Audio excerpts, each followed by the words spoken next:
আমাদের এবার নয় রাজনীতি, আমরা ঢাকার কথা বলবো, আমরা 56,000 বর্গ মাইলের কথা বলবো। আমার যে বন্ধুরা ভারতের আর পাকিস্তানের পতাকা আপনারা পাপোশ হিসেবে ব্যবহার করছেন, আপনাদেরকে একটা বিনীত অনুরোধ করি ভাই হিসেবে, এই সময়টা এইখানে ব্যয় না করে বাংলাদেশের পতাকাটা আরো কত উঁচুতে বাঁধা যায় সেইটার উপরে নজর দেন। ভারত পাকিস্তানকে পাড়াই গেলে বাংলাদেশের কোনো উন্নতি হবে না, কিন্তু বাংলাদেশের পতাকাটা যদি আরো অনেক উঁচুতে আরো উঁচুতে বাঁধা যায় সেইটাই আমাদেরকে বিশ্বের বুকে পরিচিত করবে ইনশাআল্লাহ।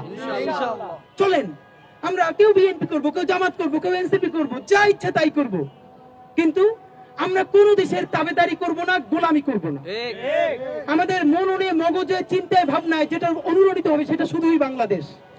এই জমিনটা এত স্বাধীন, আপনাদেরকে বলি মুঘল আমলেও যখন সব দখল হয়ে গেছে আমাদের 12 ভূঁইয়ারা কিন্তু এই স্বাধীন জমিনে তাদের বিরুদ্ধে লড়াই করেছেন, তারা কিন্তু বুক চিতিয়ে লড়াই করেছেন। এই ঢাকা কারো তাবেদার হয় নাই।